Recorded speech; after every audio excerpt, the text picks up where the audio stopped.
नमस्कार, मी आशिष जाधव हल्लाबोल मध्ये तुमचं स्वागत आहे। आज पंतप्रधान नरेंद्र मोदींनी त्यांच्या प्रचार सभांचा धडाका सुरू केलेला आहे। एकूणच निवडणुकीचं वातावरण हे ढवळून निघतंय। रोज कुठे ना कुठे राष्ट्रीय नेत्यांच्या सभा होत आहेत, त्यातून आरोप प्रत्यारोप, वाद प्रतिवाद, स्टुडिओमधल्या चर्चा, बैठकांचे फळ असं बरंच काही रंगतंय। या संदर्भातल्याच 3 महत्त्वाच्या बातम्या बघूया। पहिली बातमी जी आहे ती म्हणजे पंतप्रधान नरेंद्र मोदी यांनी आजपासून प्रचार सभांचा धडाका सुरू केलेला आहे। आज दिवसभरात त्यांच्या 3 सभा होत्या।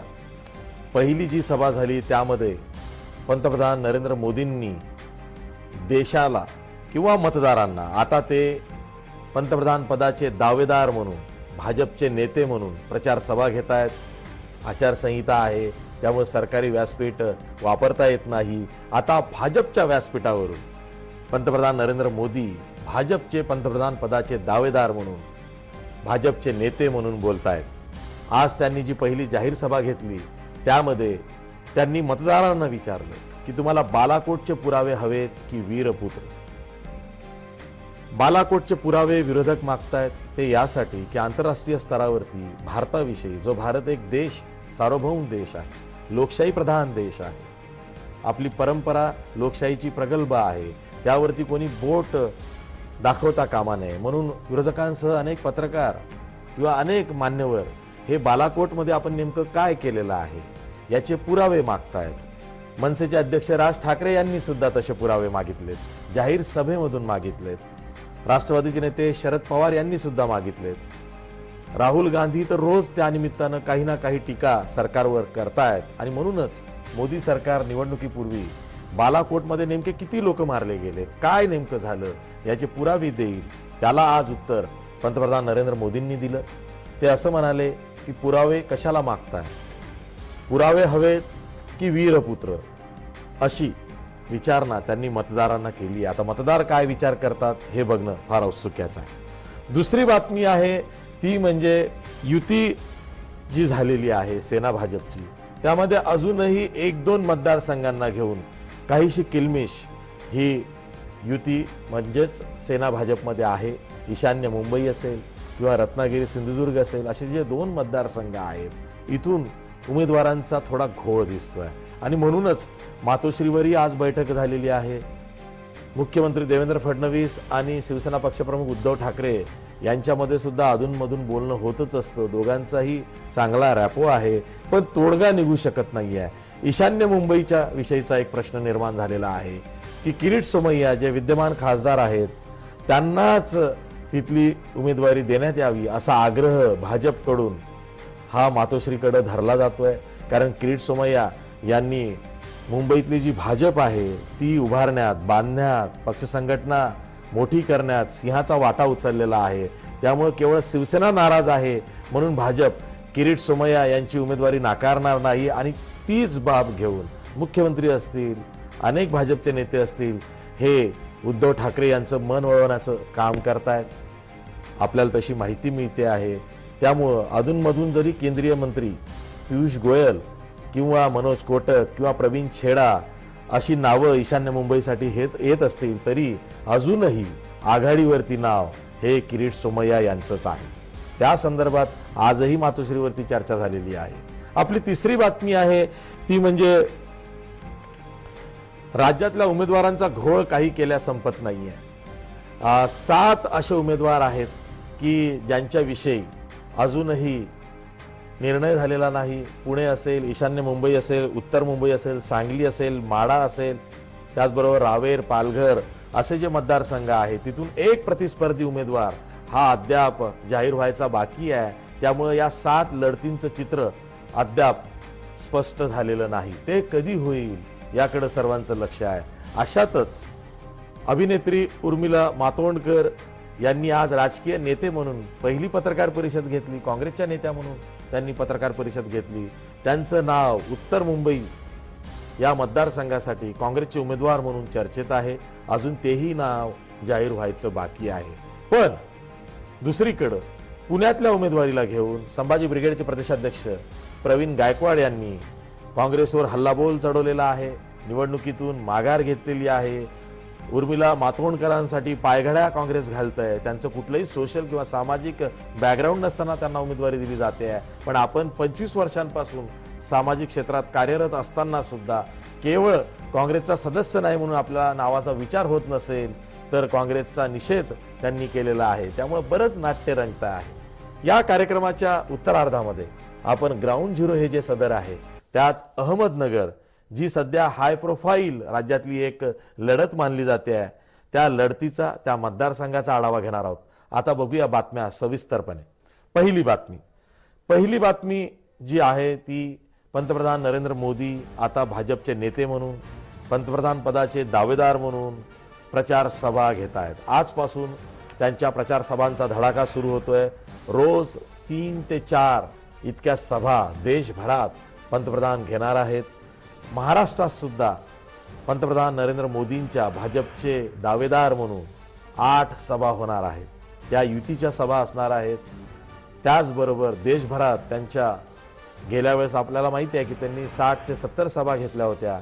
यावेळेस कदाचित ते जास्त सभा घेऊ शकतात अशी माहिती मिळते आहे।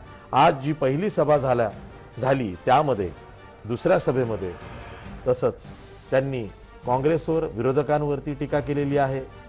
बालाकोट स्ट्राईकचे पुरावे तुम्हाला हवेत की वीरपुत्र तुम्हाला हवेत किंवा असे तत्सम अनेक आरोप त्यांनी केलेले आहेत। पंतप्रधान अनेक विषयांवरती बोललेले आहेत। ते काय बोललेत ते बघूया। आपके आशीर्वाद को मैं ब्याज सहित लौटाऊंगा।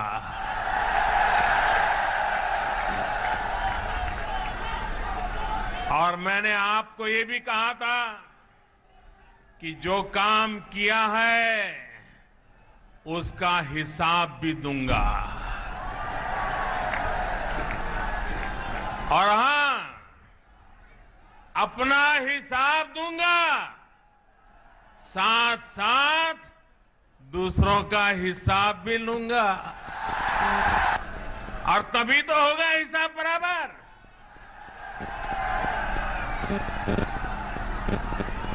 और आप तो जानते हैं मैं चौकीदार हूं और चौकीदार कभी नाइंसाफी नहीं करता है। पंतप्रधान पदाचे भाजपचे दावेदार पंतप्रधान नरेंद्र मोदी मैं भी चौकीदार हूं हा नारा घेऊन प्रचार सभा घेत आहेत। आजपासून त्यांच्या प्रचार सभांचा धडाका सुरू झालेला आहे। हाच एक डिफरन्शिएटर काँग्रेस आणि भाजपमध्ये आहे, तो म्हणजे ब्रँड मोदी आणि भाजप त्याचा पुरेपूर इस्तेमाल वापर एक्सप्लोर या निवडणुकीत करणार आहे। वळूया दुसऱ्या बातमीकडे। दुसरी बातमी खूप महत्त्वाची आहे। ते 7 उमेदवार कोण याकडे संपूर्ण राज्याचं लक्ष लागलेलं आहे।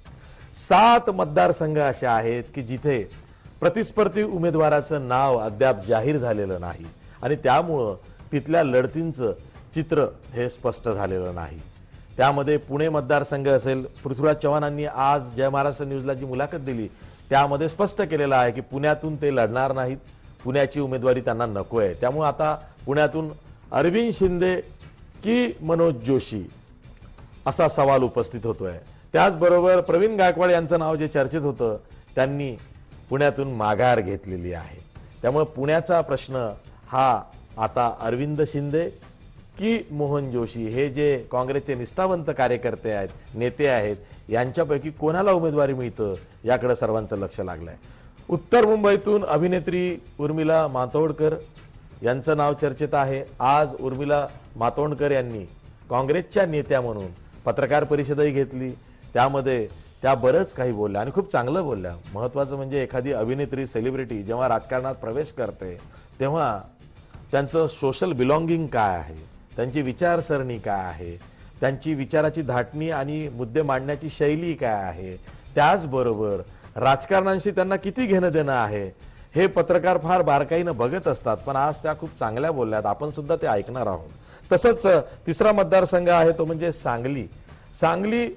जसं पृथ्वीराज चव्हाणांनी जय महाराष्ट्र न्यूजला दिलेल्या मुलाखतीत हे स्पष्ट केलेलं आहे की सांगलीची जागा राजू शेट्टी यांच्या स्वाभिमानी शेतकरी संघटनेला आम्ही दिलेली आहे। त्यांनी आता सक्षम उमेदवार द्यावा, नसेल तर तसं काँग्रेसला त्यांनी सांगावं असंही त्यांनी सांगितलेलं आहे. त्यामुळे आता राजू शेट्टी सांगलीबाबत काय निर्णय घेतात हे सर्वस्वी काँग्रेसनं त्यांच्यावरच सोपवलेलं आहे. जरी ही चर्चा असेल की विशाल पाटील जे वसंतदादा पाटील घराण्याचे वारसदार आहेत, प्रतीक पाटील यांचे धाकटे बंधू आहेत, ते उमेदवारी अर्ज भरतायत, पण पृथ्वीराज चव्हाण यांनी जाहीर केलेलं आहे की सांगलीची जागा ही राजू शेट्टी यांना दिलेली आहे. त्यांच्याकडे सक्षम उमेदवार असेल तर त्यांनी तो उमेदवार द्यावा, आम्ही प्रचार करू, निर्णय त्यांनी घ्यायचा आहे. तसंच पुढचा मतदारसंघ आहे माढा.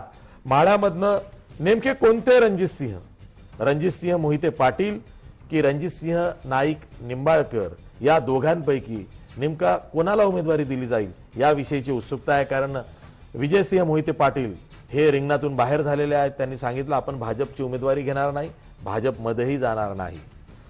त्या पुढचा मतदारसंघ आहे ईशान्य मुंबई.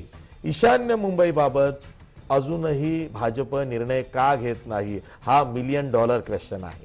जे विद्यमान खासदार आहेत ईशान्य मुंबईचे, किरीट सोमय्या हे वजनदार नेते आहेत. मुंबई भाजप घडवण्यात किंवा ती रुजवण्यात किंवा तिची पक्ष संघटना बांधण्यात त्यांचा सिंहाचा वाटा राहिलेला आहे. एक सक्षम नेतृत्व आहे. अशा वेळी शिवसेना किंवा मातोश्री विरोध करते म्हणून त्यांची उमेदवारी डावलणं किंवा त्यांना बाजूला करणं हे पक्षश्रेष्ठींना मान्य नाही आहे. आणि म्हणूनच गेले 2 दिवसांपासून मुख्यमंत्री असतील, मुख्यमंत्र्यांचे लेफ्टनंट प्रसाद लाड असतील, असे अनेक जण मातोश्रीशी रॅपो बनवून आहेत, संपर्कात आहेत आणि किरीट सोमय्या यांना ही उमेदवारी दिली जावी यासाठी ते प्रयत्नशील आहे. पण आता नवीन नाव आलेलं आहे चर्चेत.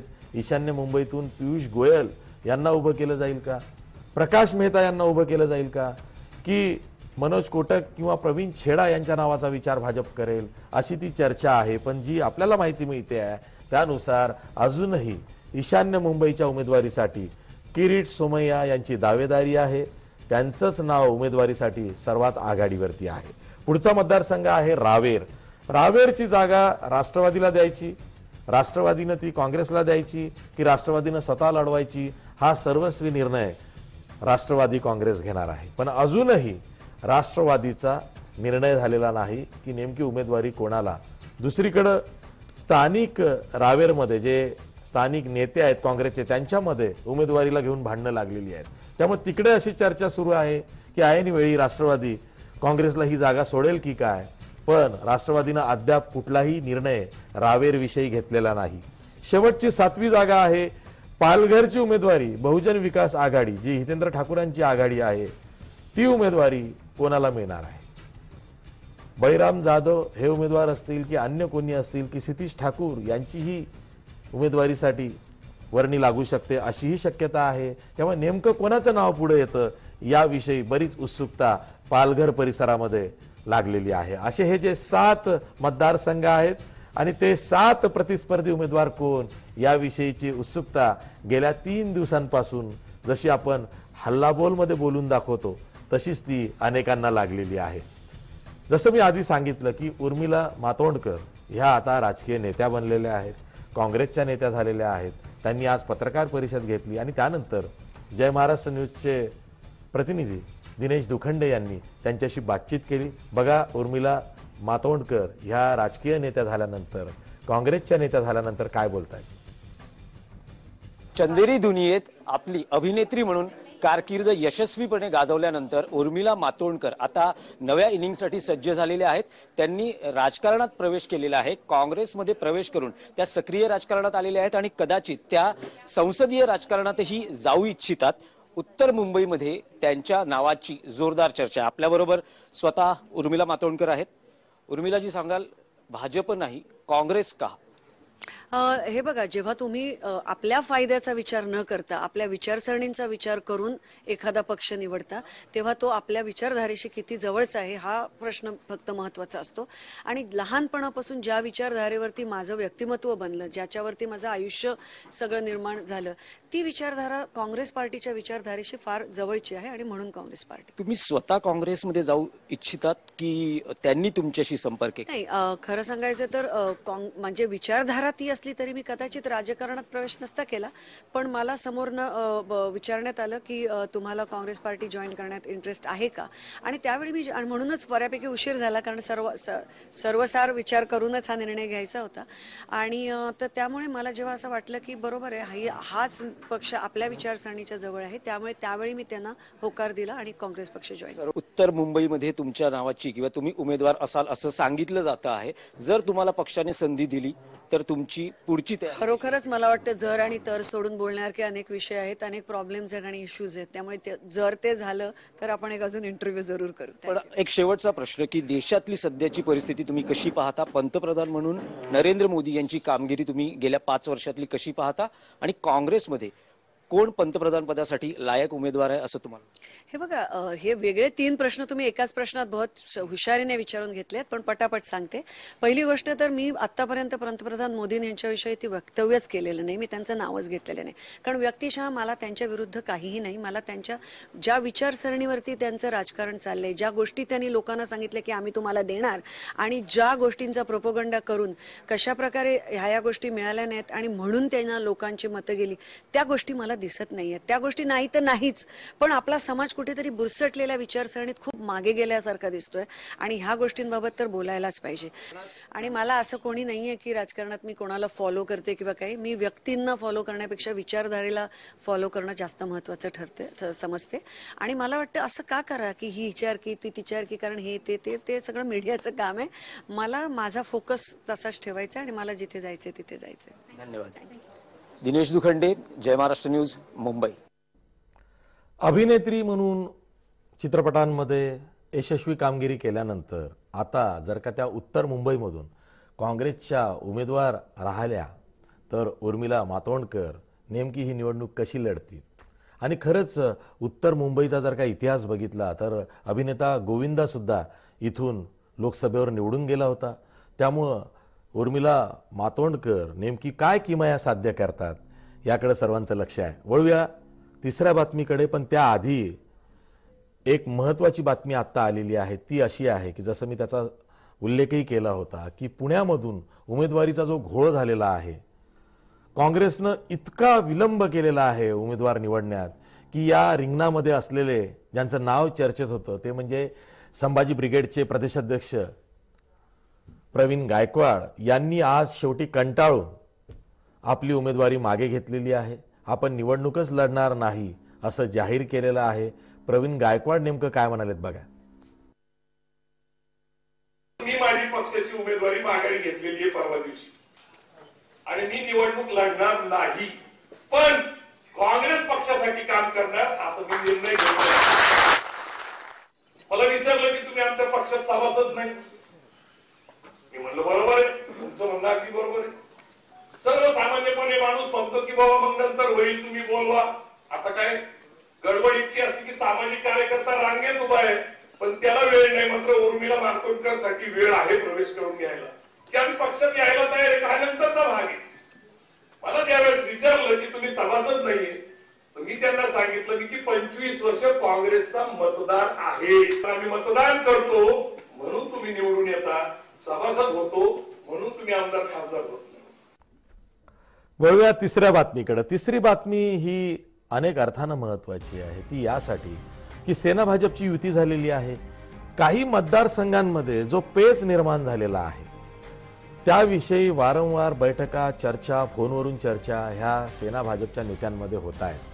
आणि आपल्याला माहिती आहे की या निवडणुकीमध्ये सेनेचं सगळी सूत्र जी आहेत ती मातोश्रीकडे आहेत, म्हणजेच शिवसेना पक्षप्रमुख उद्धव ठाकरे यांच्याकडे आहेत. तर भाजपची सगळी सूत्र ही मुख्यमंत्री देवेंद्र फडणवीस यांच्याकडे आहेत.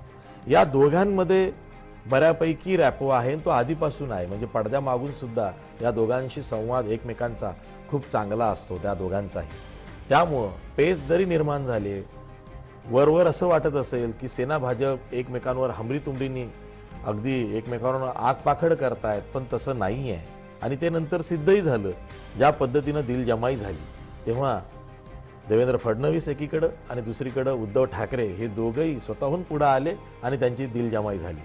आता 2-3 जागांना घेऊन कोकणातल्या, खास करून मुंबईतल्या, कोकण आणि मुंबई यामध्ये आपला प्रचार कसा असावा, आणि ज्या कोकणातल्या 2 जागा आहेत, रायगड आणि रत्नागिरी सिंधुदुर्ग, त्या जागांच्या विषयी आज चर्चा करण्यासाठी भाजपचे उपाध्यक्ष प्रसाद लाड तसंच उदय सामंत जे एक कोकणातले भाजपचे आमदार आहेत, असे दोघेजण आज मातोश्रीवरती गेले. उद्धव ठाकरेंबरोबर त्यांनी चर्चा केली आणि त्यानंतर साहजिकच चर्चेतलं काय सार आहे हे त्यांनी पत्रकारांना सांगायचं टाळलं. पण जय महाराष्ट्र न्यूजचे प्रतिनिधी दिनेश दुखंडे यांनी प्रसाद लाड यांना गाठलं.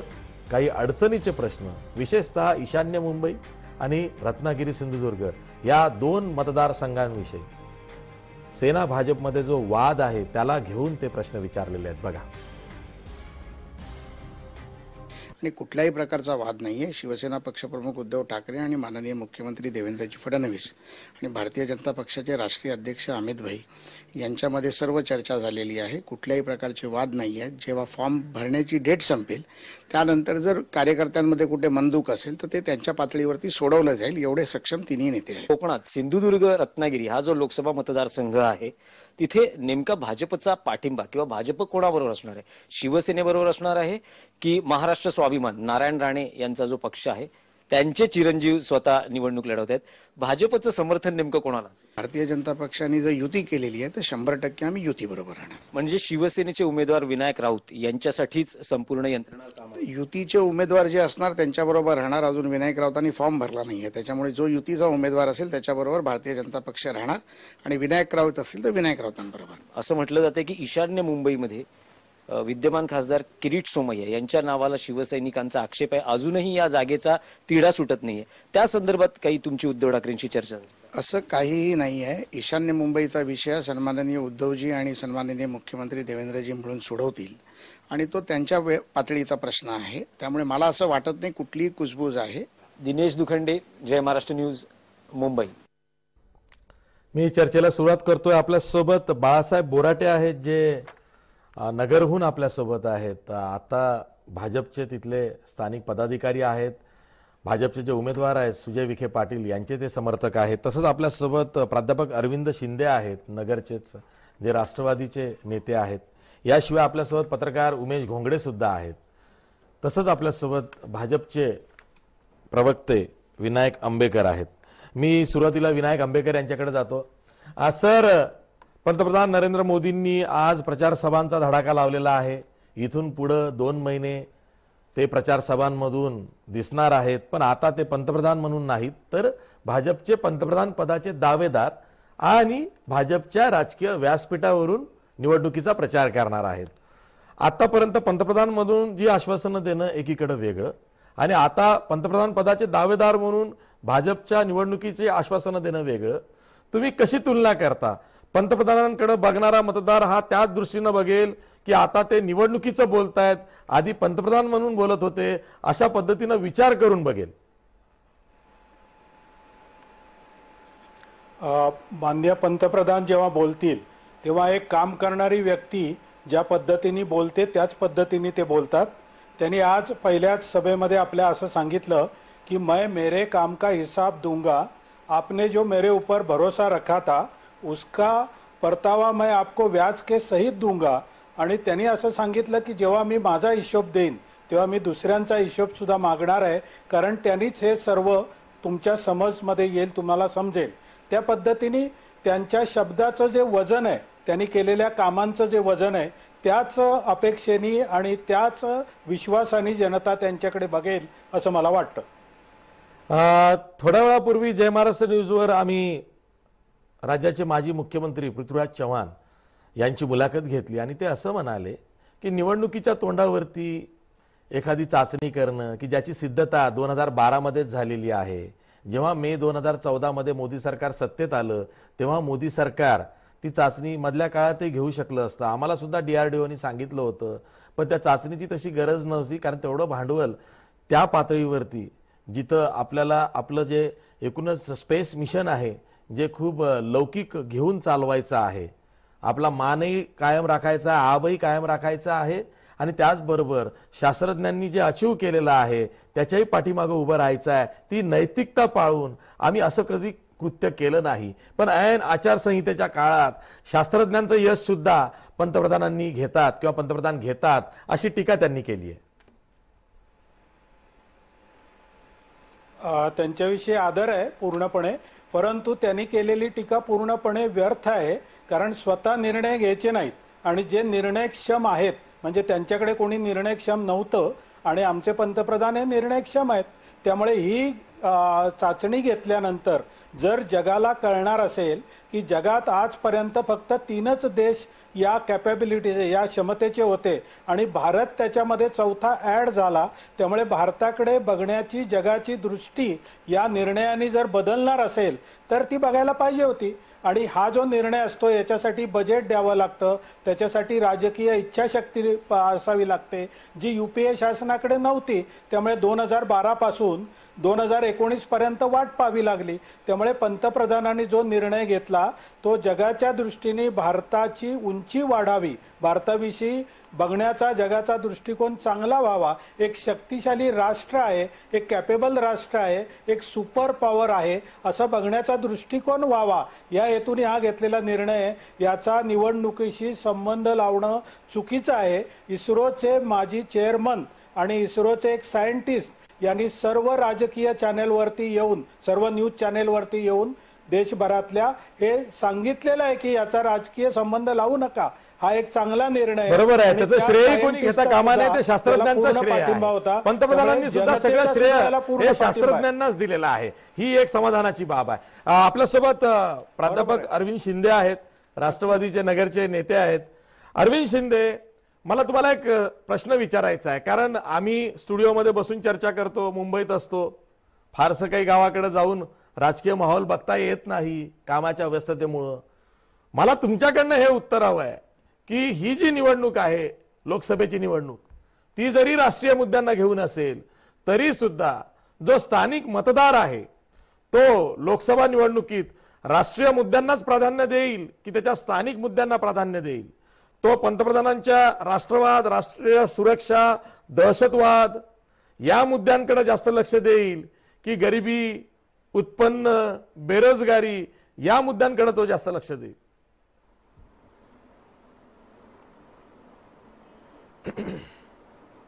आता बा लोक हुशार झालेले आहेत, लोकांना ह्या बऱ्याचशा गोष्टी कळून येतात की हे मुद्दे जे आहेत ते निवडणुकीच्या दरम्यान काढले जातात. आता हे जे स्थानिक मुद्दे जे आहेत, या स्थानिक मुद्द्यावर ही निवडणूक होणार आहे. नगर मतदारसंघामध्ये तो उमेदवार बाहेरचा आहे का स्थायिक आहे, तो लोकांना उपलब्ध होऊ शकतो का, त्यांनी विकास कामं कशी केलेली आहेत, ते विकास कामं त्याचा हातखंडा कसा आहे, त्याला काय अनुभव आहे का, आणि इतर जे मुद्दे आहेत आपले बेरोजगारीचे प्रश्न आहेत की यांनी सांगितलं की 2 कोटी लोकांना रोजगार देऊ, शेतकऱ्याचा 7-12 कोरा करू, इतक्या त्यानंतर आपल्या इतर जे प्रश्न होते या प्रश्नावर ही निवडणूक या ठिकाणी होणार आहे. ठीक आहे, ठीक आहे, या प्रश्नावर ही निवडणूक होईल असं तुम्हाला वाटतंय. आपल्यासोबत उमेश घोंगडे आहेत, पत्रकार आहेत, सरकारनाम्याचे पत्रकार आहेत. उमेश घोंगडे, मला एक या निमित्तानं आपण ज्या बातम्या बघितल्या की 7 ठिकाणी अजूनही प्रतिस्पर्धी उमेदवार जाहीर झालेला नाही, म्हणजे पुणे असेल, त्याचबरोबर तुमचं सांगली, नेमकी जागा कोणाला गेली हे माहिती नाहीये, तसंच उत्तर मुंबई आहे, ईशान्य मुंबई आहे, माढा आहे, असे जे रावेर आहे, पालघर आहे, असे जे 7 मतदारसंघ आहेत तिथं प्रतिस्पर्धी उमेदवार नाही, त्यामुळे लढती स्पष्ट नाही. ही जी उत्सुकता का ताणली जाते, प्रत्येक ठिकाणचं समीकरण वेगवेगळं आहे. जर का फॉर एक्झाम्पल आपण पुण्याचं धरलं तर आज प्रवीण गायकवाडांनी उमेदवारी माघार घेतलेली आहे, ते निवडणूक लढवणार नाहीत असं त्यांनी जाहीर केलेलं आहे. ते कंटाळलेले आहेत काँग्रेसच्या चालढकल धोरणाला. तर पुणे असेल, माढा असेल, या ठिकाणी अजूनही उमेदवार हा आघाडीला देता आला नाही.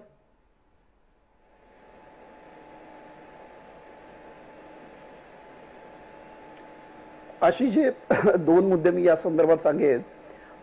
सुरुवातीला पुण्याचं बोलायचं झालं तर पुण्यामध्ये अरविंद शिंदे यांचं नाव जवळजवळ निश्चित झालंय असं कालपासून सांगितलं जातंय. काँग्रेसच्या वरिष्ठ नेत्यांनी त्यांना तसं पर्सनली सांगितलं असं सांगितलं जातंय. अरविंद शिंदे यांनी त्याप्रमाणे तयारी सुरू केलेली आहे. आज सकाळी त्यांनी पुण्यातल्या महत्त्वाच्या लोकांच्या गाठीभेटी घेतल्या, प्रचाराचा भाग म्हणून गाठीभेटी घेतल्या. हे सगळं जरी सुरू असलं तरी अधिकृतपणे पक्षानं अजून जाहीर केलेलं नाही आहे. त्यासाठी कारणं वेगवेगळी सांगितली जात आहेत.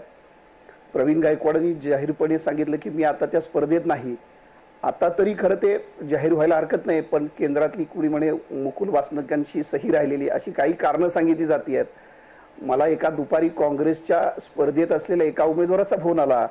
तो म्हटला की माझी भूमिका तुम्ही मांडाल का, कारण मला उमेदवारी नाही मिळाली तरी हरकत नाही, पण उमेदवारी लवकर जाहीर करावी, कारण कार्यकर्त्यांमध्ये प्रचंड अस्वस्थता आहे आणि असंतोष आहे. एका इच्छुक उमेदवारानं फोन करून अशी भूमिका मांडणं हे खरं तर काँग्रेस पक्षासाठी वाईट आहे. एक निर्णय त्यांना घेता येत नाही आहे. खरं तर पुण्यामध्ये कोणताही उमेदवार उभा केला तर काँग्रेसची परिस्थिती अत्यंत भीषण आहे, अत्यंत वाईट आहे. संघटनेच्या पातळीवरती गेल्या 5-7 वर्षामध्ये फार वाईट काम झाल्यामुळं आता जो कोणी उमेदवार असेल त्याला प्रचंड लढत द्यावी लागणार आहे. पण अशा ठिकाणी सुद्धा उमेदवार ठरत नाही, हे काँग्रेसचं दुर्दैव आहे. आणि तेच म्हाडाच्या बाबतीत भाजप करते. तीच परिस्थिती आहे. भाजपचा पुन्हा आणखी काँग्रेसपेक्षा काही ठिकाणी मोठा गोंधळ आहे. तिथं 2 रणजित सिंह द्यायचे की थोरले मोहिते पाटील द्यायचे हा प्रश्न होता. थोरले मोहिते पाटलांनी ते क्लिअर केलं काल की मी उभं राहणार नाहीये, पण मग 2 रणजित सिंहांपैकी कोणाला उमेदवारी द्यायची.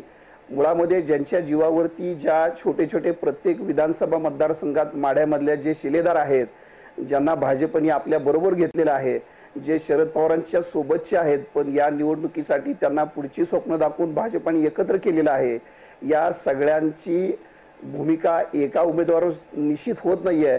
सगळ्यांचा पाठिंबा एका कुठल्या उमेदवाराला मिळत नाहीये. त्यामुळे कदाचित दोन्ही रणजित सिंहांपैकी एक रणजित सिंह निश्चित होत नाही असं मला वाटतंय. ठीक आहे, आपल्यासोबत विनायक आंबेकर आहेतच. विनायक आंबेकर, ईशान्य मुंबई, अहो विद्यमान खासदार किरीट सोमय्या यांनी भाजपसाठी काय केलं नाही. विद्यमान खासदार आहेत पण त्यांच्या उमेदवारीवरती टांगती तलवार आहे.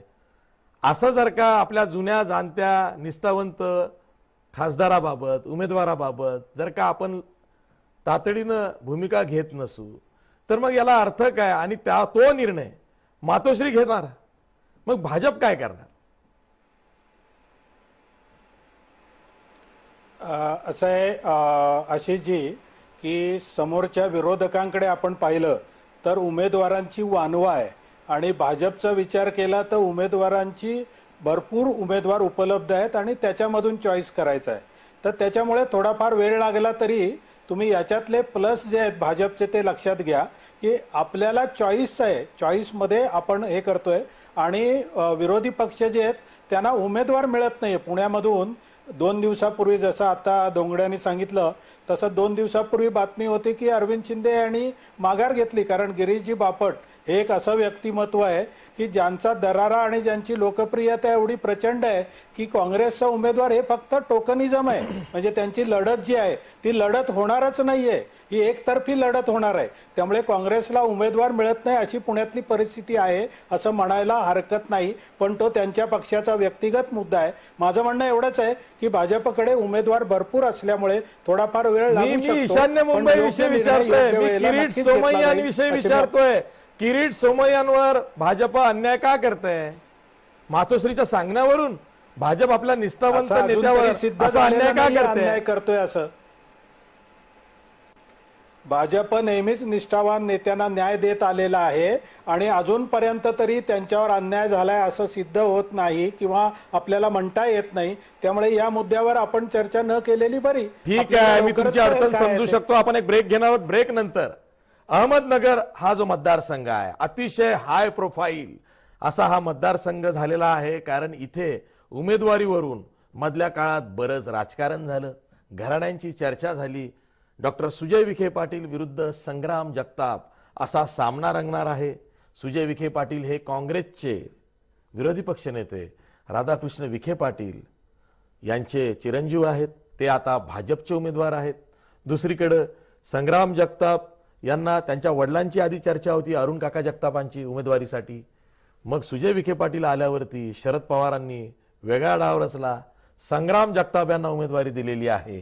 आणि आता असं सांगितलं जात आहे की नगरमध्ये 2 युवा नेतृत्वांची ही काटेकी टक्कर संपूर्ण महाराष्ट्राचं लक्ष वेधणार आहे. त्याविषयी आपण चर्चा आणि आढावा घेणार आहोत, पण ब्रेक नंतर.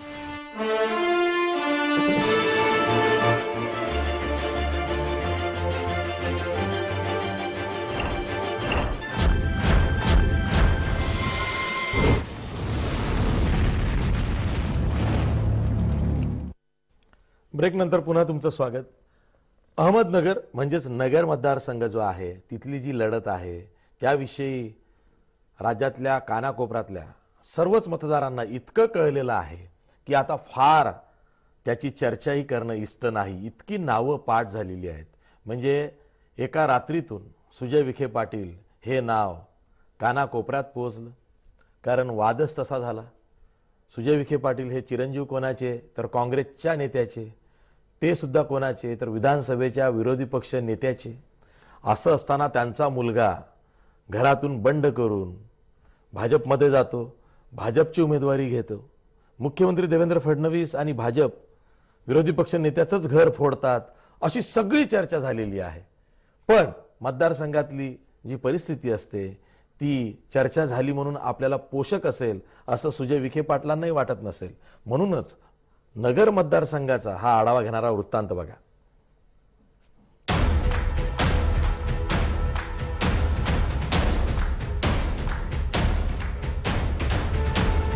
कधी काळी अहमदनगर जिल्हा काँग्रेसचा बालेकिल्ला होता. नंतर राष्ट्रवादीच्या स्थापनेनंतर काँग्रेस आणि राष्ट्रवादीची ताकद विखुरली गेली. पण आता दोन्ही काँग्रेसची ताकद जिल्ह्यात मर्यादित झालेली आहे. 2014च्या लोकसभा निवडणुकीत भाजपाच्या दिलीप गांधी यांनी राष्ट्रवादीचे उमेदवार राजीव राजळे यांचा 2 लाखांहून अधिक मतांनी पराभव केला. त्यावेळी मोदी लाटेचा आणि राजीव राजळे यांच्या ऐन वेळच्या उमेदवारीचा फायदा दिलीप गांधींना झाला होता. मोदी लाटेचा जोर 2014च्या विधानसभा निवडणुकीतही कायम राहिला. म्हणजे अहमदनगर लोकसभा मतदारसंघातल्या शेवगावमधून मोनिका राजळे, राहुरीमधून शिवाजी कर्डिले, कर्जत जामखेडमधून राम शिंदे हे भाजपाचे 3 आमदार निवडून आले आणि पारनेरमधून शिवसेनेचे विजय औटी तिसऱ्यांदा निवडून आले. तर अहमदनगर शहरातून संग्राम जगताप आणि श्रीगोंदामधून राहुल जगताप हे राष्ट्रवादीचे 2 आमदार निवडून आले. गेल्या 4 ते 4.5 वर्षांमध्ये भाजपा आणि शिवसेनेची ताकद दक्षिण अहमदनगरमध्ये मोठ्या प्रमाणात वाढली. पण खासदार दिलीप गांधी यांच्या विरोधात अहमदनगर शहरात रोष वाढला. त्याचा फटका म्हणून त्यांचे पुत्र सुवेंद्र गांधी आणि सून या दोघांचाही पालिका निवडणुकीत दारुण पराभव झाला. कदाचित त्यामुळेच दिलीप गांधी यांना यंदा भाजपनं फेर उमेदवारी नाकारली. मतदारसंघाच्या आणि उमेदवारांच्या अदलाबदलीच्या नाट्यानंतर भाजपानं काँग्रेसचा नेता आयात करत उमेदवारी देण्याचा निर्णय घेतला. काँग्रेसचे विधानसभेचे विरोधी पक्षनेते राधाकृष्ण विखे पाटील यांचे चिरंजीव डॉक्टर सुजय विखे पाटील यांना भाजपानं उमेदवारी दिली. त्यानंतर राष्ट्रवादीनं आमदार संग्राम जगताप यांना लोकसभा निवडणुकीला उभं केलंय. आता अहमदनगर मतदारसंघात भाजप विरुद्ध राष्ट्रवादी असा थेट सामना असला तरी विखे पाटील विरुद्ध जगताप घराण्यांचीही प्रतिष्ठेची लढाई आहे. पण यंदाच्या निवडणुकीत सर्वच पक्षांच्या वरिष्ठ नेत्यांची मनं दुभंगलेली आहेत. अशावेळी निवडणुकीच्या प्रचारात कोण कसली भूमिका पार पाडतो याकडे सर्वांचंच लक्ष लागलेलं आहे. कॅमेरामन संदेशसह सुशील थोरात, जय महाराष्ट्र, अहमदनगर. आमचे नगरचे स्थानिक प्रतिनिधी सुशील थोरात यांनी नगर मतदारसंघातल्या मतदारांचं मत सुद्धा जाणून घेतलंय, ते बघा.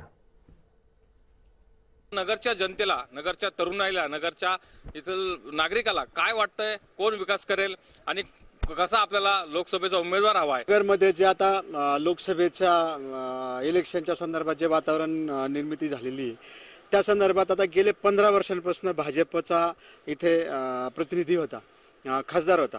त्याचा विकास सगळ्या नगरांनी पाहिलेला आहे. तो कुठेही तुम्हाला दिसणार नाही, सापडणार नाही. असा विकास तुम्हाला शोधूनही सापडणार नाही. आणि आता जे माणसं म्हणजे जे लोक स्वतःच्या पक्षाशी, ज्या पक्षाने त्यांना आयुष्यात एवढी पदं दिली, एवढे पदं भोगली, त्या पक्षाचे होऊ शकले नाहीत, ते तुमचे आमचे काय होऊ शकणार आहेत? त्या पक्षाची तुम्ही निष्ठावंत नाही राहू शकलात तर तुम्ही इकडे भाजपात येऊन काय विकास करणार आहात? लाट जी म्हणतात आपल्या नगर शहरात तुम्हाला लाट दिसणार नाही. कारण की जे आता भाजपमध्ये प्रवेश केला आहे माननीय डॉक्टर सुजय विखे यांचं काम आम्ही कधी पाहिलं नाही. कारण की ते राहतात लोणीमध्ये. आणि आता जे आपले राष्ट्रवादीकडून जे उमेदवार आहे आमचे आमदार संग्रामभाई जगताप यांचं आम्ही काम स्वतः पाहिलेलं आहे साधारण 10 ते 12 वर्षात. कारण की त्यांचा महापौरचं काम आणि नंतर आमदारकीचं काम हे आम्ही स्वतः पाहिले. त्यांनी जे कामं केली नगर शहरामध्ये त्याचा फायदा त्यांना होणार.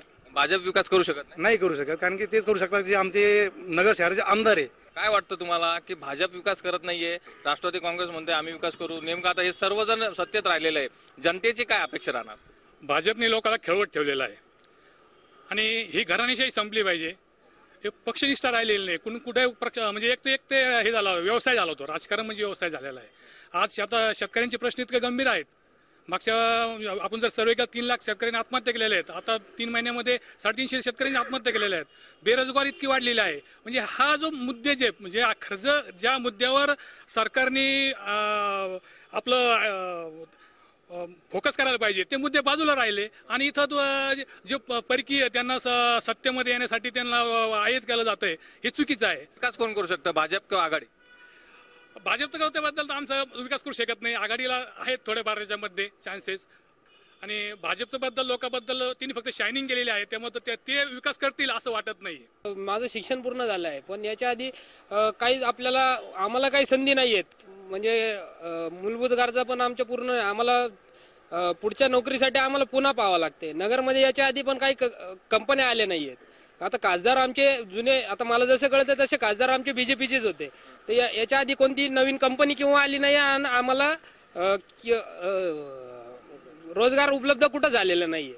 मला काही आघाडीमधला कुठलाही असा हे दिसत नाही, उमेदवार दिसत नाही की मी त्याला देश लेवलला वरती पंतप्रधान ठिकाणी पाहू शकतो. मला फक्त वरती मोदी दिसत आहेत, मला त्यांना वरती बसवायचे. त्याच्यामुळे मी खासदारकीला डॉक्टर सुजय विखेंनाच मतदान करायचं. नगरमध्ये मागच्या 15 वर्षापासून खासदार हे बीजेपीचेच आहेत. तर सत्ता नसली तरी पण या 5 वर्षात तरी या खासदारांनी काय केलं नगरमध्ये? काय वाटतं, नगरचे मूलभूत प्रश्न सुटलेत का? नाही सुटले. आमचा महत्वाचा प्रश्न उड्डाण पुलाचा आहे, तो आजपर्यंत नाही झालेला. नगरसाठी खूप महत्वाचा आहे. आणि विमानतळाचा एक प्रश्न आहे, तो एक व्हायला पाहिजे नगरच्या विकासासाठी. आता यांनी यांचा स्वतःचा विकास करून घेतला. प्रत्येक पक्षाला तसे नगरमध्ये संधी दिलेली आहे. राष्ट्रवादीला कधी दिली, काँग्रेसला पण दिली आणि भाजपच्या विद्यमान खासदारांना पण 15 वर्ष दिली. पण त्यांनी फक्त स्वतःचाच विकास केलेला, जनताचा विकास काही केलेला नाही. त्याच्यामुळे त्यांना विकास म्हणजे काय असतं हे त्यांनाच जनतेने सांगण्याची गरज आहे समजा. नाहीतर एकाच कामासाठी उड्डाण पुलासाठी 4-4 उद्घाटन यांनी केले नसते. तरी पण असं वाटतं की एका वेळेस आता या राष्ट्रवादीला संधी देऊन पाहणं गरजेचं आहे. आघाडीला चान्स द्यायला पाहिजे. आघाडीला चान्स द्यायला पाहिजे. राष्ट्रवादी, भाजपा, संग्राम जगताप, राष्ट्रवादी. भाजपला पुन्हा एकदा संधी मिळायला पाहिजे असं काहींचं मत आहे, तर काहींना आघाडीला संधी मिळायला पाहिजे असं काहींचं मत आहे. जय महाराष्ट्रासाठी सुशील थोरात, अहमदनगर. मी थेट जातोय बाळासाहेब बोराटे यांच्याकडे, जे भाजपचे उमेदवार डॉक्टर सुजय विखे पाटील यांचे समर्थक आहेत. बाळासाहेब बोराटे वडील विरोधी पक्ष नेते आहेत, काँग्रेसचे नेते आहेत, पण त्या काँग्रेसचं कसलंही पाठबळ सुजय विखे पाटील यांच्या बरोबर नाहीये. स्वतः सुजय विखे पाटील हे भाजपमध्ये नौके आहेत, पण भाजपचे उमेदवार आहेत. तुमच्यासारखे कार्यकर्ते त्यांच्यासोबत आहेत. तुम्हाला असं वाटतं की एवढं पुरेसं आहे सुजय विखे यांचा प्रचार हा प्रत्येक मतदारापर्यंत पोहोचवण्यासाठी? हो, निश्चितच सुजयदादा विखे यांनी गेल्या 3 वर्षापासून या मतदारसंघामध्ये लोकसभेच्या दृष्टीने तयारी केलेली आहे आणि त्यांनी त्यांचा स्वतःचा संपर्क एवढा वाढवलेला आहे की त्यांनी तिची अशी तयारी ठेवली होती की जर कुठल्याही पक्षाने जर तिकीट नाही दिलं तर आपण अपक्ष लढायचा, एवढी तयारी त्यांनी केलेली आहे. 208 शेतकऱ्यांनी ज्यांनी आत्महत्या केल्या त्यांचे कुटुंब दत्तक घेतले. त्यांचा शिक्षणाचा प्रश्न, सगळा खर्च त्यांनी उचललेला आहे. वेगवेगळ्या आरोग्य शिबिराच्या माध्यमातून ते शहरामध्ये कार्यरत आहे. परत शिक्षण 20,000 त्यांच्या कॉलेजमध्ये 20,000 इंजिनियर लोक शिक्षण घेऊन वेगवेगळ्या IT पार्कमध्ये नोकरीला आहे. त्याच्यामुळे त्यांनी ही तयारी पूर्वीपासून केली होती 3 वर्षापासून. त्याच्यामुळे या तिकीट मिळो किंवा नाही मिळो या भरोश्यावर न बसता त्यांनी आपल्याला लोकसभेला सामोरे जायचं या दृष्टीने तयारी केली होती. त्यामुळे ते निश्चितच विजयी होते. बाळासाहेब बोराटे, जसं तुम्ही म्हणालात की तिकीट मिळो अन्यथा न मिळो आपल्याला लोकसभा निवडणूक लढवायची, हा पण कॉन्फिडन्स डॉक्टर सुजय विखे पाटील यांना होता की जर का राष्ट्रवादीनं काँग्रेसला ही जागा नाही सोडली तर आपण भाजपचं तिकीट मिळवू? भाजपच्या तिकिटाविषयी कॉन्फिडन्स गेल्या 3 वर्षापासूनच होता. भाजपचा कॉन्फिडन्स त्यांचा पुलवामा हत्याकांडानंतर हा त्यांच्यामध्ये ज्यावेळेस सर्व भारतीयांच्या मनात ज्या मोदीजींबद्दल जो आपला पुलवामामध्ये हत्याकांड झाले, आपल्या जवानांना उडवलं गेलं तिथं, त्यावेळेस त्यांनी जे पाहिलं की देशामध्ये मोदीजींनी एअर स्ट्राईक केलं, बालकोटमध्ये ते अतिरेक्यांना मारलं, त्याच्यावरनं त्यांचं एक प्रत्येक भारतीय नागरिकाचा एक विश्वास बसला मोदीजींवर की देश मजबूत माणसाच्या हाती आहे. त्याच्यामुळे त्यांनी हा निर्णय घेतला की बाबा आम्हाला भाजपमध्ये राहिलं तर चांगला विचार होईल आणि चांगली एक काम करण्याची संधी मिळणार आहे तिथं. बाळासाहेब बोराटे, जर का मुलाला हे कळू शकतं तर वडिलाला का नाही? मग राधाकृष्ण विखे पाटील अजून संयम बाळगून का आहेत, का भाजपमध्ये जात नाही?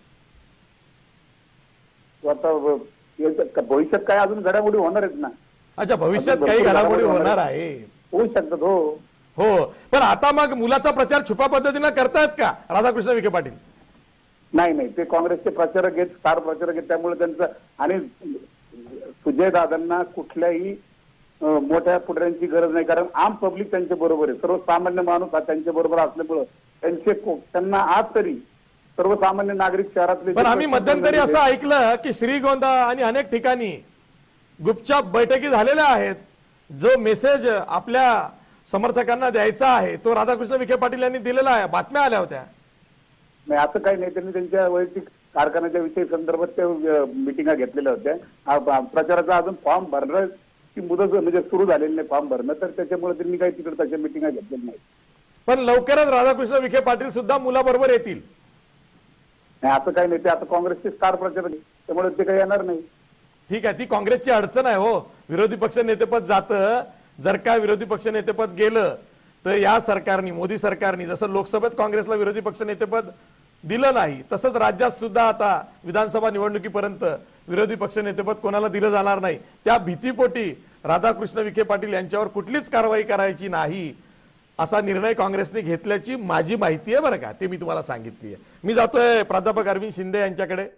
राष्ट्रवादीचे प्रवक्ते आहेत, नेते आहेत नगरचे स्थानिक.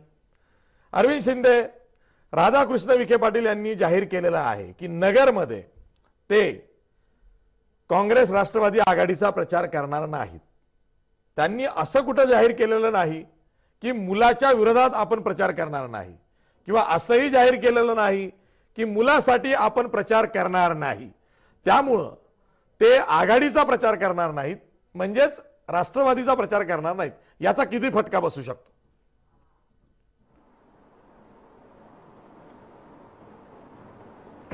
हे बघा, ताकाला जाऊन गाडगं लपवण्याची या लोकांची पद्धत आहे. यांनी प्रचार सुरू केलाय. श्रीगोंदा, पारनेर इतर ठिकाणी बैठका बी घेतल्यात. काल खासदार दिलीप गांधी यांच्या घरी जाऊन त्या ठिकाणी लोणी देण्याचा प्रयत्न बी केलेला आहे. आणि या सगळ्या प्रयत्नातून तिथं काही फरक पडणार नाही. पवार साहेबांनी एक असा कार्यक्षम असा उमेदवार त्या ठिकाणी दिलेला आहे, संग्राम जगताप, जो नगरसेवक झाला, महापौर झाला, परत महापौर झाला आणि त्यानंतर 25 वर्षाचे आमदार राठोड त्यांचा पराभव करून आमदार झाला. आणि आज शहरामध्ये इतका मोठा विकास केलेला आहे त्यांनी. 25 वर्षांमध्ये शासनाकडून 1 रुपया सुद्धा कधी माझी आमदारांनी आणला नाही. आज जवळजवळ 16 कोटी रुपये आमच्या नगर शहराच्या जे ग्रामीण भागाला जे रस्ते जोडले जातात, या ग्रामीण भागाचे जे शहराला रस्ते जोडले जातात त्याला 16 कोटी रुपये त्यांनी आणलेले आहेत. आज आम्ही पाहतो तारांकित प्रश्न उपस्थित केले. अरविंद शिंदे, पण संग्राम जगतापांच्या नेतृत्वात राष्ट्रवादीने नगरमध्ये महापालिका निवडणुकीच्या वेळी महापौर पदासाठी तडजोड केली ना भाजपशी. हे सर्वांना माहिती आहे ना, आम्हालाही कळलंय. तडजोड नाही म्हणतायत साहेब, तडजोड म्हणता येत नाही. आता तुमच्यासारखे जे कार्यक्रम असतात आमच्या नगर शहरामध्ये, स्थानिक लोक नागरिक काय म्हणतात की कुठंतरी विकासासाठी तरी एक कवर नाही का तुम्ही राजकारण करता. आणि या मोठ्या उद्देशाने त्या ठिकाणी संग्राम बाया म्हणले चला विकासासाठी त्या ठिकाणी प्रदेशाध्यक्ष आलते भाजपचे. त्यांनी सांगितलं की नगरचा महापौर जर भाजपचा झाला तर 300 कोटी देऊ. आता चला म्हणा राजकारण पुढं करता, आमचा तर काय होणार नव्हता. बाबासाहेब वाकळे सारखा एक चांगला वर्ष त्या ठिकाणी दिला. आता आमचा त्या ठिकाणी भ्रमनिराश झालेला आहे साहेब त्या ठिकाणी, कारण हे 300 कोटी रुपये यांनी काय दिलेले नाहीयेत आणि त्यामुळे हा विकास बी काय झाला नाहीये. आणि ही लबाडाची फौज आहे. ठीक आहे, वरपर्यंत लबाडाची फौज आहे. पण याला पूर्णपणे नाही का राष्ट्रवादीची जी टीम आहे जिल्ह्यातली. बोला.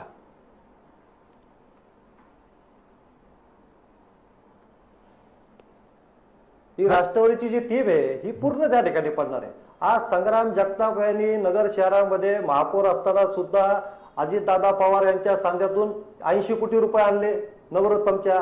त्याचप्रमाणे केंद्रामधून पवार साहेबांच्या मदतीने त्या ठिकाणी 116 कोटीची फेज 2 ची योजना आणली. आज जवळजवळ 95% काम पूर्ण झाले. प्राध्यापक अरविंद शिंदे, मला असं विचारायचं चव्हाण असताना आहे त्यांनी त्या की ठिकाणी सुजय 20 विखे कोटी आणले, पाटील पालिकेचे विरुद्ध 20 संग्राम कोटी आणले. जगताप हा सामना आहे की भाजप विरोधात काँग्रेस राष्ट्रवादी आघाडी असा सामना आहे. मला ते किती कामं केली हे नका सांगू, ते तर आता दिसेलच. ते मतदार ठरवतील त्यांचं काम बघून कोणाला मतदान करायचं. सुजय विखे पाटील यांची पाठी जरी कोरी असली तरी त्यांच्या पाठीमागे सत्ताधारी पक्ष आहे. भाजप विरुद्ध राष्ट्रवादी.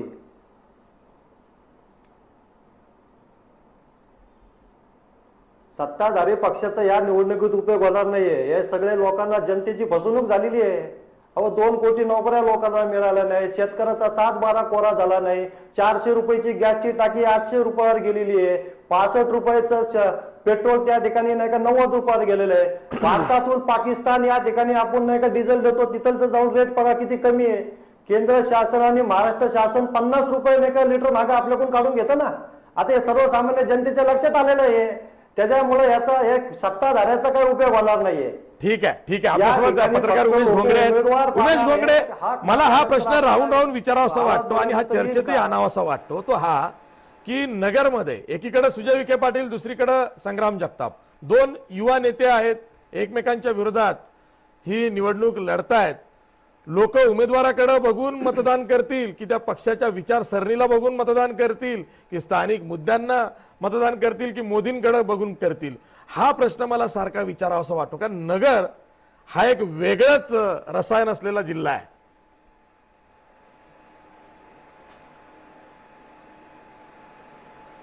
अशी जी एक 2-3 मुद्दे आहेत त्याच्यामध्ये मुळामध्ये आपण काही म्हटलं तरी ही जी निवडणूक आहे ही निवडणूक राधाकृष्ण विखे पाटील वर्सेस राष्ट्रवादी काँग्रेस अशी ही निवडणूक आहे. राधाकृष्ण विखे पाटील जरी आता काँग्रेसमध्ये असतील तर ते मनानं काँग्रेसमध्ये नाही आहेत, ते त्यांच्या मुलाबरोबर आहेत. त्यामुळे ही खरी जी लढाई आहे ती राधाकृष्ण विखे पाटील वर्सेस राष्ट्रवादी काँग्रेस अशी आहे. तुम्ही दुसरा मुद्दा विचारला तो म्हणजे ही निवडणूक कुठल्या मुद्द्यावरती होईल, कुठल्या मुद्द्यावरती लोक मतदान करतील. मला असं वाटतं काही प्रमाणामध्ये भाजपचे आपले जे पंतप्रधान आहेत त्यांचा काही प्रमाणात प्रभाव जो आहे तो दिसणारच आहे. दुसरा महत्वाचा स्थानिक मुद्दा आहे, हे जे नगर जिल्ह्याचं राजकारण आहे ते महाराष्ट्रातलं वेगळं रसायन असं तुम्ही म्हटला, त्याला स्थानिक कंगोरे पण खूप आहेत. त्यामुळे काही प्रमाणामध्ये स्थानिक मुद्द्यांवरती सुद्धा मतदान होणार आहे. माझ्या माहितीप्रमाणे राधाकृष्ण विखे पाटलांची जी टीम आहे, राधाकृष्ण विखे पाटलांची विखे पाटलांची परंपरागत निवडणुकीची जी यंत्रणा आहे ती मला वाटतं महाराष्ट्रात एवढी सक्षम चांगली नेटवर्क हे महाराष्ट्रात इतर कुठल्याही मतदारसंघात नाहीये. राष्ट्रीय स्वयंसेवक संघ, भारतीय जनता पक्ष यांच्यापेक्षा सुद्धा सक्षम अशी यंत्रणा त्यांच्या जिल्ह्यापुरती आहे असं सांगितलं जातं. आजही या 6 विधानसभा मतदारसंघामध्ये राधाकृष्ण विखे पाटील जरी काँग्रेसमध्ये असतील तरी त्यांची सगळी यंत्रणा प्रत्येक विधानसभा मतदारसंघात किमान 1000 लोक आणि त्यांचं संपूर्ण नेटवर्क त्या 6 विधानसभा मतदारसंघात काम करत आहे. त्यामुळे ही जी निवडणूक आहे ती राधाकृष्ण विखे पाटील वर्सेस राष्ट्रवादी काँग्रेस अशीच होईल असं मला वाटतं. ठीक आहे, मी सर्व मान्यवर पाहुण्यांचे आभार मानतो. इथेच थांबतो. पाहत राहा जय महाराष्ट्र.